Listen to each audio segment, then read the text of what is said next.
नमस्कार, आप सभी का स्वागत है हमारे YouTube चैनल CGG के याद में। तो इस वीडियो में हम शिक्षा शास्त्र के महत्वपूर्ण टॉपिक है भाषा और विचार। ठीक है, तो इसका हम महत्वपूर्ण प्रश्न कवर करेंगे। इसका 7 प्रश्न कल डल पाया था कुछ कारणवश से, तो आज ये कंप्लीट कर देंगे 20 से 25 प्रश्न। ठीक है, चलिए तो वीडियो में आगे बढ़ने से पहले जो लोग चैनल में नए जुड़े हैं चैनल को सब्सक्राइब भी कर लीजिए। ठीक है,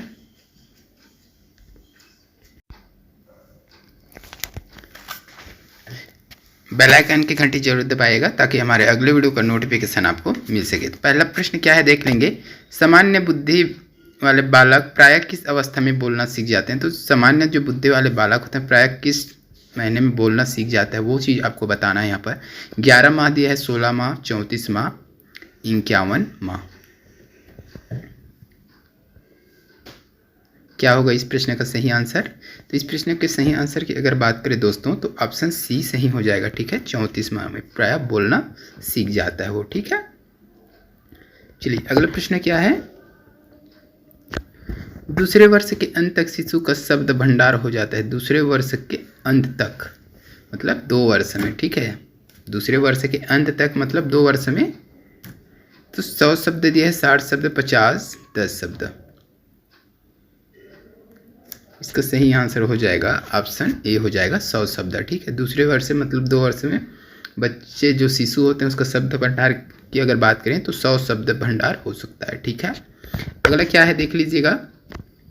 एक विशेष आवश्यकता वाली भाषा कक्षा आदर्श है। तो विशेष रूप से सुसज्जित, अलग से स्थित, सभी प्रकार के शिक्षार्थियों को एकीकृत करता है। नियमित शिक्षकों की मदद के लिए अतिरिक्त शिक्षक। क्या होगा इसका? एक विशेष आवश्यकता वाली भाषा कक्षा आदर्श है। तो इसका सही आंसर हो जाएगा ऑप्शन ए हो जाएगा। ठीक है, विशेष रूप से सुसज्जित। चलिए अगला प्रश्न देख लेंगे। निम्नांकित में से कौन सा सिद्धांत भाषा के उद्भव और विकास से संबंधित है? भाषा के उद्भव और विकास। तो बिग बैंग सिद्धांत, डिंग डॉन्ग सिद्धांत, बिली बैली सिद्धांत, डिली डैली सिद्धांत। तो एक बार जो पढ़े होंगे वो समझ में आ गया होगा क्या होगा इसका सही आंसर। ठीक है, भाषा के उद्भव और विकास से संबंधित सिद्धांत बताना है आपको। तो इस प्रश्न का सही आंसर क्या हो जाएगा? ऑप्शन बी हो जाएगा डिंग डॉन्ग सिद्धांत। ठीक है, डिंग डॉन्ग सिद्धांत का प्रतिपादन किसने किया था ये पूछ सकता है। तो मूलर महोदय, याद रखिएगा मूलर महोदय ने। ठीक है, मूलर महोदय ने किया था। इस सिद्धांत के अनुसार किसी भी प्रकार की आवाज़ जो अनायास की निकल जाती है, जैसे बच्चे को हम मम्मा कहने को बोलते हैं तो बच्चा हमारी नकल करके मामा माँ बोलता है, अर्थात बच्चा थोड़ा थोड़ा बोलने का कोशिश करता है। तो ये है, ठीक है, डिंग डॉन्ग सिद्धांत। चलिए अगला प्रश्न देखेंगे। भाषा विकास का सिद्धांत नहीं है। तो ये 4 दिया है, उसमें से भाषा विकास का सिद्धांत नहीं है तो कौन सा नहीं है वो बताना है। तो अनुबंधन का सिद्धांत ये है, अनुकरण का सिद्धांत ये भी है, अतिरिक्त शक्ति का सिद्धांत, अतिरिक्त शक्ति ये अलग हो जाएगा तो ये नहीं है। ठीक है, परिपक्वता का सिद्धांत तो यह भी भाषा विकास का सिद्धांत है। तो इसका सी ऑप्शन जो है सही हो जाएगा इस प्रश्न के लिए। सी ऑप्शन सही, ये जो है भाषा विकास का सिद्धांत नहीं है। ठीक है, बाकी तीनों हैं। अगला क्या दिया है। चॉम्स्की के अनुसार भाषिक क्षमता जन्मजात होती है, भाषिक क्षमता विद्यालय से प्राप्त होती है, भाषा अनुकरण से ही सीखी जाती है, भाषा सीखने में समाज का स्थान सर्वोपरि है। एकदम महत्वपूर्ण प्रश्न है।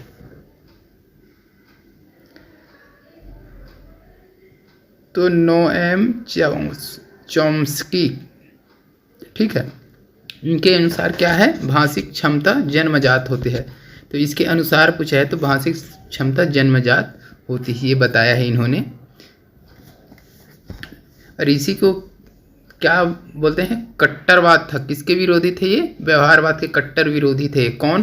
तो चॉम्स्की। ठीक है, याद रखिएगा, पूछा जा सकता है व्यवहारवाद के कट्टर विरोधी कौन थे करके। तो याद रखना है आपको, चॉम्स्की थे व्यवहारवाद के कट्टर विरोधी। ठीक है, आधुनिक भाषिक विज्ञान के जनक कहा जाता है, इसी को क्या बोला जाए, आधुनिक भाषा विज्ञान का जनक। एग्जाम में सीधा सीधा प्रश्न पूछा जा सकता है, आधुनिक भाषा विज्ञान का जनक किसे कहा जाता है, तो याद रखना है चॉम्स्की को कहा जाता है। ठीक है, व्यवहारवाद कहता है कि भाषा की उत्पत्ति प्राकृतिक से हुई है, अर्थात बच्चा अपने परिवार, आस पड़ोस और अपनी प्रकृति से बोलना सीखता है। तो ये व्यवहारवाद कहता है, जिसका ये विरोध करता है कौन, चॉम्स्की। तो ये बोलता है भाषा एक जन्मजात होती है। ठीक है, ये भाषाई जो क्षमता होता है वो जन्मजात होता है, ये किसने कहा है, चॉम्स्की ने कहा है। ठीक है, तो इस पॉइंट को याद रखिएगा, ये 2-3 प्रश्न ये पूछा जा सकता है। ठीक है ना, चलिए अगला क्या है देख लीजिएगा, इनमें से कौन मनोवैज्ञानिक भाषा विकास से संबंध है। तो मनोवैज्ञानिक भाषा विकास से संबंध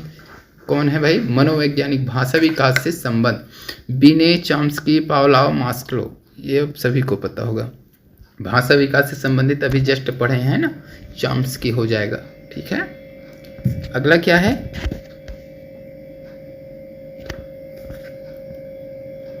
निम्नलिखित में से किस पद्धति का उपयोग करते हुए हकलाने की समस्या से निपटा जा सकता है। तो देखे होंगे कई लोग हकलाते हैं बोलते समय, है ना, रुक रुक के बोलते हैं। तो किस पद्धति का उपयोग करके ये हकलाने की जो समस्या होता है उससे निपटा जा सकता है, ये पूछा गया है। ऑप्शन देख लीजिएगा, अनुश्रुत वाक, प्रवर्तधिक वाक, परिणामकारी वाक, लंबित वाक। इसका सही आंसर क्या हो जाएगा दोस्तों, ऑप्शन बी हो जाएगा, प्रवर्धित वाक। ठीक है, तो प्रवर्धित वाक क्या है, ये पद्धति है जिसका प्रयोग करके हकलाने की समस्या से निपटा जा सकता है। तो इसके बारे में एक बार सर्च कर लेना, कई लोगों को बहुत प्रॉब्लम होता है। ठीक है, अगला प्रश्न क्या है, अनुकरण की प्रक्रिया में सर्वप्रथम शिशु अनुकरण करता है। तो अनुकरण की जो प्रक्रिया होती है उसमें शिशु सर्वप्रथम क्या अनुकरण करता है, व्यंजन वर्षों का, ये वर्णों होगा यार, वर्णों का है ना, थोड़ा सा मिस्टेक हो, व्यंजन वर्णों का हो जाएगा, स्वर वर्णों का, स्वर व व्यंजन वर्णों का, शब्दों का। सबसे पहले बच्चा किसका अनुकरण करता है, शब्द, कोई एक शब्द बोलते हैं, जैसे माँ बोल दिए, पापा, दादा, नानी, तो ये करते हैं ना, तो इसका डी ऑप्शन सही हो जाएगा। ठीक है, याद रखिएगा डी ऑप्शन सही हो जाएगा दोस्तों, शब्दों का अनुकरण करते सर्वप्रथम। अगला प्रश्न क्या है देखेंगे, भाषा के अर्जन एवं विकास के लिए सर्वाधिक संवेदनशील अवधि कौन सी है। तो भाषा का अर्जन, भाषा को सीखने या ग्रहण करने और उसके विकास के लिए सर्वाधिक संवेदनशील अवधि पूछा गया है, समय पूछा गया है। जन्म पूर्व अवधि, जन्म पूर्व से होगा क्या, बता दीजिए भाई। प्रारंभिक बाल्यावस्था, हाँ हो सकता है बाल्यावस्था, मध्य बाल्यावस्था, किशोरावस्था। तो सर्वाधिक संवेदनशील अवधि की बात हो रहा है, तो ऑप्शन बी सही हो जाएगा, प्रारंभिक बाल्यावस्था। ठीक है, तो प्रारंभिक बाल्यावस्था से ही क्या हो जाता है, भाषा के अर्जन एवं विकास होना शुरू हो जाता है। ठीक है, देखभाल और शिक्षा मानव विकास के अध्ययन का एक बहुत महत्वपूर्ण क्षेत्र है। कौन सा, प्रारंभिक बाल्यावस्था जो है। ठीक है, नन्हे शिशु बहुत छोटी उम्र से ही सीखना शुरू कर देते हैं, तो बच्चे बहुत जल्दी सीखना शुरू कर देते हैं। ठीक है, चलिए अगला प्रश्न क्या है, प्राथमिक स्तर पर भाषा का आकलन करने में सर्वाधिक सहायक है। तो प्राथमिक स्तर पर, है ना, जो प्राथमिक स्तर होता है उसमें भाषा का आकलन करने के लिए सर्वाधिक सहायक क्या चीज़ है, सर्वाधिक सहायक को बताना है। पोर्टफोलियो, नाटक का मंचन, वीडियोग्राफी, लिखित परीक्षा। भाषा का आकलन करने के लिए एकदम इम्पोर्टेंट, भाषा का आकलन करने के लिए। तो इस प्रश्न के लिए सही आंसर क्या दिया गया है, ऑप्शन बी दिया गया है दोस्तों, याद रखिएगा, नाटक का मंचन। ठीक है, नाटक द्वारा प्राथमिक स्तर के बच्चे आसानी से सीख जाते हैं, जो रचना श्रवण द्वारा ही नहीं अपितु दृष्टि द्वारा भी दर्शकों के हृदय में रस अनुभूति कराते, उसे नाटक या दृश्य या काव्य कहते हैं। ठीक है, चलिए अगला प्रश्न क्या है, भाषा शून्य में विकसित नहीं होता, इसका शैक्षिक निहितार्थ है कि भाषा सीखने के लिए खाली स्थान अनिवार्य है। तो भाषा शून्य से विकसित नहीं होता, इसके सीखने के लिए क्या चीज़ अनिवार्य है पूछा गया है। तो पारिवारिक संवाद, सामाजिक अंतःक्रिया, विद्यालयी पढ़ाई लिखाई, भाषा प्रयोगशाला है ना, प्रयोगशाला है ये। क्या होगा इस प्रश्न का सही आंसर, तो ऑप्शन बी सही हो जाएगा, सामाजिक अंतःक्रिया। ठीक है। तो भाषा को सीखने के लिए सामाजिक अंतःक्रिया अनिवार्य है, ठीक है, याद रखिएगा ये चीज़ अनिवार्य है, सामाजिक अंतःक्रिया। अगला प्रश्न क्या है देख लेंगे। भाषा की पाठ्य पुस्तक में सबसे महत्वपूर्ण पक्ष है। तो भाषा की जो पाठ्य पुस्तक होता है उसमें सबसे महत्वपूर्ण पक्ष क्या होता है? कागज की गुणवत्ता, आकर्षक चित्र, पाठों का उद्देश्यपूर्ण चयन, अभ्यासों की बहुलता। बढ़िया प्रश्न है ये, एग्जाम में पूछा जा सकता है, इस प्रकार का प्रश्न देखने को मिलता है अक्सर, ठीक है। तो भाषा की पाठ्य पुस्तक में सबसे महत्वपूर्ण पक्ष की अगर बात करें तो पाठ का उद्देश्यपूर्ण चयन। पाठ का क्या होना चाहिए? एक उद्देश्य होना चाहिए, ठीक है, उसका कुछ उद्देश्य होना चाहिए, उसका चयन करके क्या भाषा की पाठ्य पुस्तक को अच्छे से किया जा सकता है भाषा के बारे में, ठीक है। चलिए अगला प्रश्न क्या है।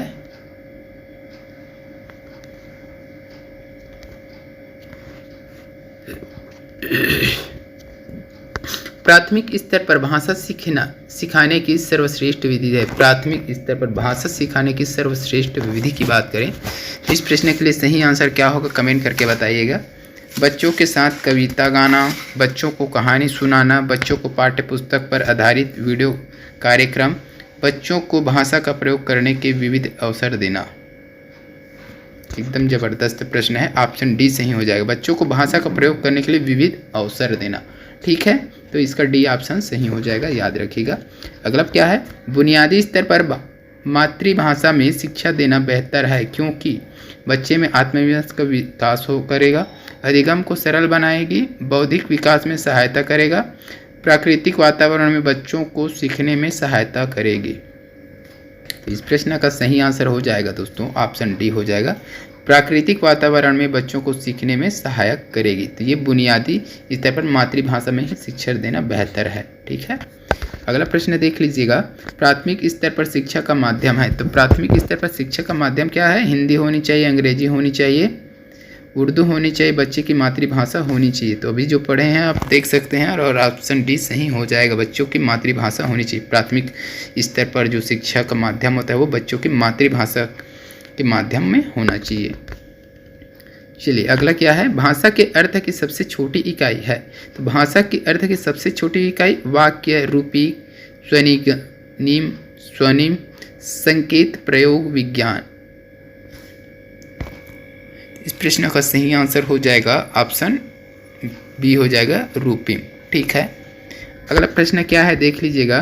बोली जाने वाली भाषा की सबसे छोटी इकाई।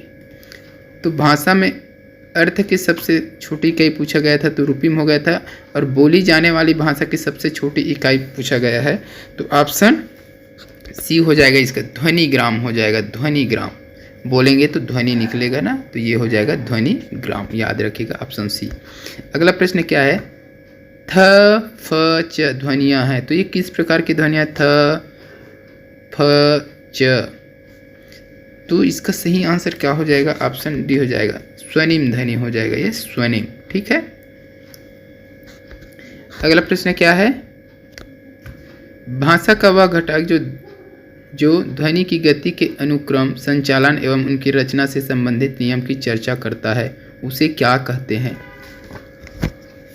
तो इसका सही आंसर हो जाएगा ऑप्शन सी हो जाएगा, स्वर विज्ञान कहते हैं, ठीक है। तो भाषा का वह घटक जो ध्वनि की गति के अनुक्रम, संचालन एवं उसकी संरचना से संबंधित नियम है उसको क्या कहते हैं? स्वर विज्ञान हो जाएगा, ठीक है। अगला प्रश्न देख लीजिए। सांस्कृतिक विलंबना का प्रत्यय दिया था। सांस्कृतिक विलंबना का प्रत्यय किसने दिया था भाई?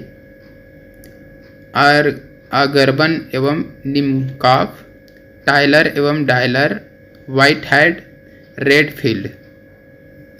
तो इसका सही आंसर हो जाएगा ऑप्शन ए हो जाएगा, आगरबन एवं निमकॉफ, ठीक है। चलिए अगला प्रश्न क्या है वो देखेंगे। बच्चों के भाषाई विकास के लिए जरूरी है। तो बच्चों के भाषाई विकास के लिए जरूरी क्या चीज़ है वो बताना है आपको। इस प्रश्न का सही आंसर हो जाएगा ऑप्शन डी हो जाएगा, ये सभी जरूरी है, ठीक है, इसको पढ़ लीजिएगा। उनको अधिक से अधिक अपने विचार व्यक्त करने का अवसर देना चाहिए। भाषाई कौशल के विकास हेतु गतिविधियाँ आयोजित की जानी चाहिए। लिखना, पढ़ना, बोलना, सुनने का अभ्यास करना चाहिए, ठीक है, ये सभी हो जाएगा। अगला प्रश्न देखेंगे, भाषा संबंधी योग्यता और बुद्धि लब्धि में घनिष्ठ संबंध होता है, यह कथन है।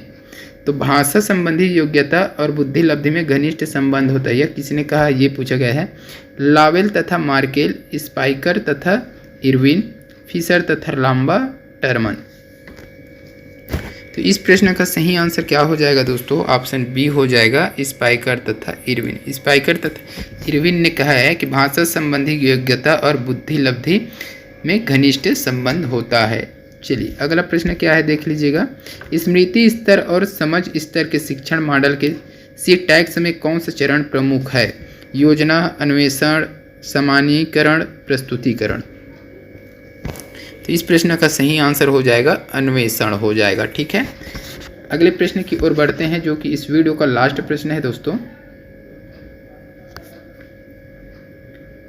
2 से 8 वर्ष की आयु के बच्चे के लिए विकास के पैटर्न में मोटर, सामाजिक, भावनात्मक, संवेगात्मक के साथ शामिल है। अनुकूलन क्षमता या कौशल, संप्रेषण क्षमता या कौशल, भाषाई क्षमता या कौशल, लेखन क्षमता या कौशल। इस प्रश्न का सही आंसर हो जाएगा ऑप्शन सी हो जाएगा, भाषाई क्षमता एवं कौशल। ठीक है, तो इस वीडियो में दोस्तों बस इतना ही।